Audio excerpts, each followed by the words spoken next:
कायो देवा कायो देवल कायुल जंगम जाति कायो धूप दीप नैवेदा कायो पूजो पाती। यह संत पीपा जी ने कहा है। आप कहते हैं कि काया देवल यानी यह शरीर परमात्मा की देन है। काया देवल यानी यही शरीर एक मंदिर के समान है। जंगम जाति मतलब परमात्मा की खोज के लिए बाहर ही बाहर भटकने की बजाय हमें अपने अंदर देखना चाहिए। धूप दीप नैवेद्य पाती बाहरी पूजा सामग्री के लिए महत्वपूर्ण है।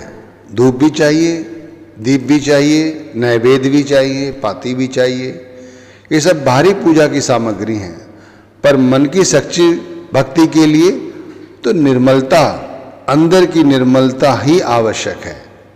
अब इस बात को पूरी तरह से ऐसे समझो, परमात्मा को केवल बाहर मंदिरों में खोजने की आवश्यकता नहीं है। वो हमारे इस शरीर में बैठा हुआ है। जो शरीर परमात्मा ने बनाया है, इसके भीतर ही उस परमात्मा का निवास स्थान है। देखो, इसका मतलब ये कतई नहीं है कि मंदिर गलत है या ये धूप दीप नैवेद्य पाती ये गलत है। ये सब सही है। बात सिर्फ इतनी है, यदि मन में प्रेम, यदि मन में नाम और सच्ची भक्ति नहीं है तो केवल बाहरी पूजा ये तो सब अधूरी चीजें हुई ना। असली पूजा तो हमारे अंदर है। भाई, जिस परमात्मा को हम मंदिर में खोजते हैं उसी परमात्मा की ज्योति हमारे भीतर भी तो है। इसीलिए अपने मन को निर्मल करना, नाम का सुमिरन करना, गुरु का ध्यान करना, परमात्मा का ध्यान करना और भीतर प्रभु का अनुभव ही सच्ची पूजा है। किसी ने पूछा है कि उसे गुरु से नाम तो मिल चुका है लेकिन वो भजन सुमिरन नहीं कर पाता है, तो क्या इसके अलावा कुछ और तरीका है? देखो, यदि हमारे गुरु जिन्होंने परमात्मा का साक्षात्कार किया है या परमात्मा से वो मिल चुके हैं, तो यदि हम भजन सुमिरन नहीं कर पा रहे हैं तो हमें उन गुरु का लगातार ध्यान करने का अभ्यास करना चाहिए। उनका ध्यान ऐसे करो जैसे हम सुमिरन करते हैं तो सूर्य चंद्र को पार करके अपना ध्यान गुरु के नूरानी स्वरूप के साथ जोड़ते हैं। इस तरह सांसारिक काम धंधों को करते हुए भी यदि हम गुरु का ध्यान करते रहें तब भी हमारी भक्ति पूरी हो जाती है। असल में ध्यान करने का मतलब है देखना, यानी आत्मा की शक्ति जो कि निरत है। आत्मा की दो शक्तियां हैं, सुरत और निरत। यहाँ निरत की बात कर रहा हूं कि आत्मा की जो शक्ति है निरत, उसके द्वारा लगातार गुरु के स्वरूप को ध्यान में रखना, उन्हें देखते रहना। ऐसी अवस्था में यदि हम गुरु को देखते हैं, वो हमारे अंग संग हैं, हमारे साथ उठ बैठ रहे हैं, हमारा ध्यान उनके साथ जुड़ा हुआ है। यदि हम बड़े बूढ़े हैं, बुजुर्ग हैं, हमसे काम धंधे नहीं हो पाते, या बहुत से ऐसे गृहस्थी हैं जो सारा दिन काम धंधे करते रहते हैं, बहनें हैं घर का काम धंधा करती रहती हैं, उन्हें समय नहीं मिलता है भक्ति करने का, तो वे गुरु के स्वरूप का ध्यान कर सकते हैं। लेकिन वो गुरु परमात्मा का साक्षात्कार कर चुका हो, उसे परमात्मा का अनुभव हो। ऐसे गुरु का यदि आप ध्यान करते हो तो भी आपकी भक्ति पूरी हो जाती है। आप थोड़ा थोड़ा ध्यान बढ़ाते जाइए।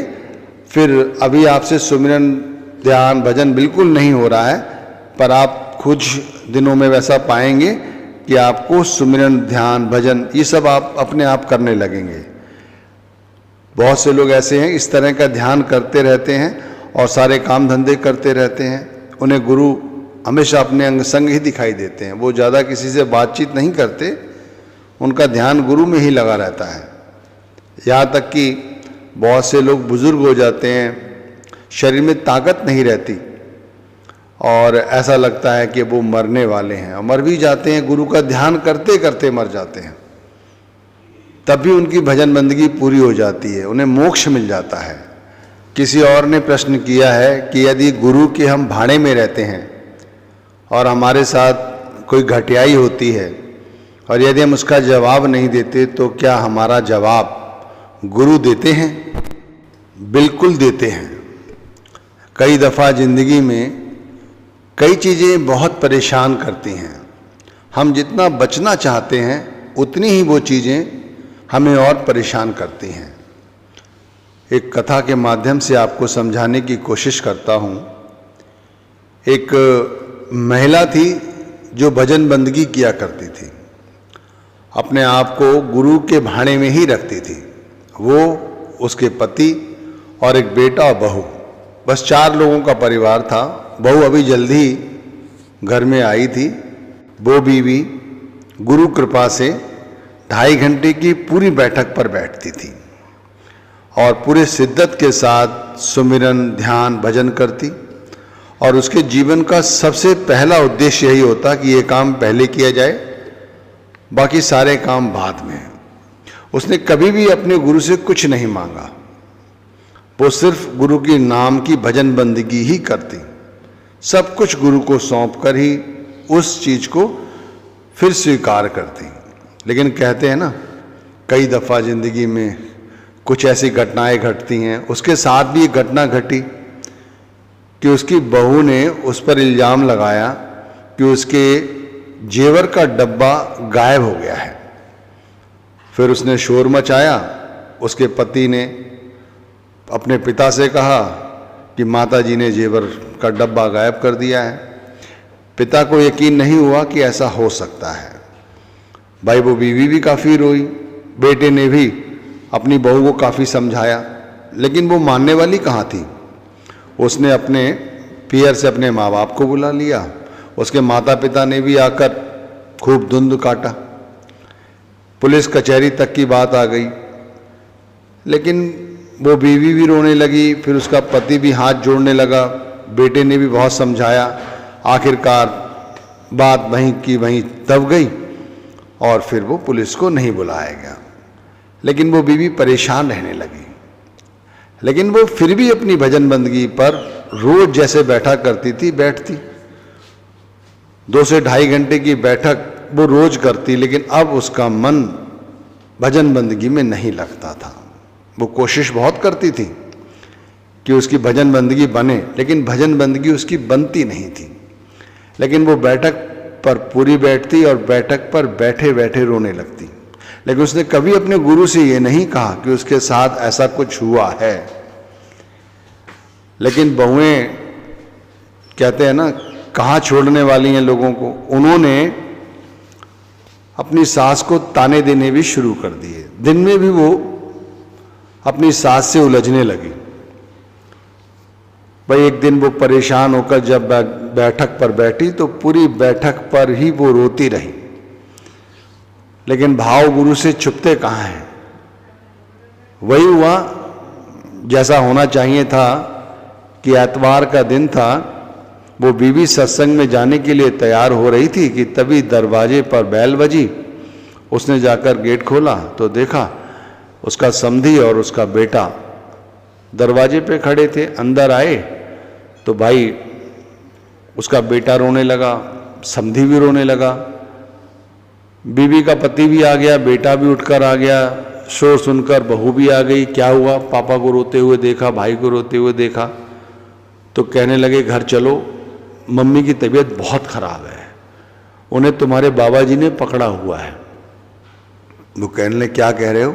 उन्हें हाँ यही बाबा जी जिनकी फोटो आपने लगा रखी है, आप सत्संग सुनने जाते हो, इन्हीं बाबा जी ने मेरी मम्मी को पकड़ा हुआ है, वो चिल्ला रही हैं, बहुत चिल्ला रही हैं।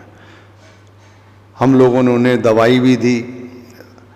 अब लेकिन हमसे रहा नहीं गया, इसीलिए भाग कर आए, आप तुरंत घर चलो।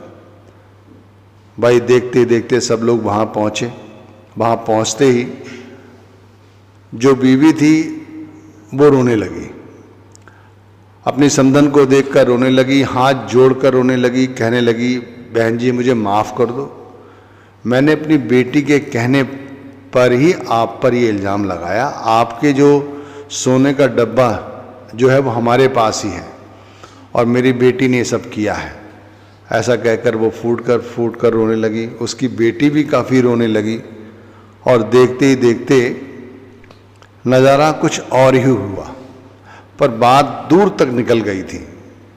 कहते हैं ना, गुरु जानी जान है। 2, 4, 6 दिन के बाद वही समधन, उसका दिमाग चल गया, वो पागल हो गई और महीने 1.5 महीने के अंदर ही उसका स्वर्गवास हो गया। अभी तक जो हुआ वो ठीक था, पर अभी तो असल और गुरु की करामात रह गई थी।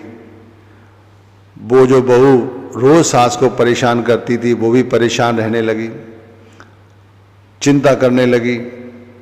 और एक दिन ऐसा हुआ कि जब वो सुबह उठी तो उसका दाहिना पैर और दाहिना हाथ इस पे फालिस मार गई। अब आप देखो, उस बीवी ने तो जवाब नहीं दिया पलट के, लेकिन उसके गुरु ने उसे कैसा जवाब दिया। तो जो गुरु के भाणे में रहते हैं उन्हें अपने गुरु पर विश्वास रखना चाहिए। मैं ये नहीं कह रहा हूँ कि ये अच्छा हुआ या बुरा हुआ, लेकिन भाई अच्छे बुरे कर्मों का फल तो हमें भुगतना ही पड़ेगा, देर सवेर ही सही, लेकिन परमात्मा हमारे हर कर्म का फल हमें जरूर देता है। आप क्या सोचते हो कि हम किसी के साथ घटियाई करें, कोई नहीं देख रहा है, तो परमात्मा भी नहीं देख रहा होगा? परमात्मा देखता है, तौलता है, समय आने पर जवाब भी देता है। अब उस बीवी ने तो कभी गुरु से कुछ नहीं मांगा, उसने तो यहाँ तक भी नहीं कहा कि मेरे साथ ये सब हुआ है, आप न्याय करो। वो तो जैसे भजन बंदगी करती थी वैसे ही भजन बंदगी करती रही। लेकिन भाई, जो किसी से प्यार करते हैं और प्यार करते वक्त अपनी भजन बंदगी करते हैं, वो भजन बंदगी ना बन रही हो तो भगवान अपने भक्त की हालत पहचान ही लेते हैं। तो इसी तरह उस बीवी की हालत गुरु ने पहचान ली और कहते हैं इस तरह से उसे दंड मिला। तो आप सभी को अपने गुरु पर विश्वास होना चाहिए कि वो जो कह रहे हैं, शुरू में जैसे विनती की गई कि हमारे शरीर के अंदर ही परमात्मा है, हमें परमात्मा का नाम मिल चुका है, हमें नाम जप करना चाहिए। अगर हमसे नाम जप नहीं बन रहा है और हमारे गुरु पूरे हैं तो गुरु का ध्यान करना चाहिए। गुरु का ध्यान करने से भक्ति अपने आप पूरी हो जाती है। आप ध्यान करेंगे, आज आपसे भक्ति नहीं हो रही है, आने वाले समय में आप भक्ति भी करेंगे, आप सुमिरन भी करेंगे, आप ध्यान भी करेंगे। अभी आपसे 5 मिनट बैठा नहीं जाता, फिर आप 50 मिनट बैठेंगे, 2 से 2.5 घंटे बैठेंगे। भाई ये गुरु कृपा है, आप विश्वास तो करें। जैसे जैसे विश्वास बनेगा वैसे वैसे हमारे काम बनेंगे। तो अपनी बात यदि गुरु से कहनी है तो भजन सिमरन के माध्यम से आप कह सकते हैं। गुरु आपकी हर बात को जवाब देंगे, बगैर कुछ कहे ही आपको जवाब मिल जाएगा। और आपके साथ कोई घटियाई करता है, गुरु पे छोड़ दो, उसको उसका दंड जरूर मिलेगा, जरूर मिलेगा। आपको कुछ करने की जरूरत नहीं है। आप क्यों अपना मुंह गंदा करते हैं? आपको कुछ करने की जरूरत नहीं। गुरु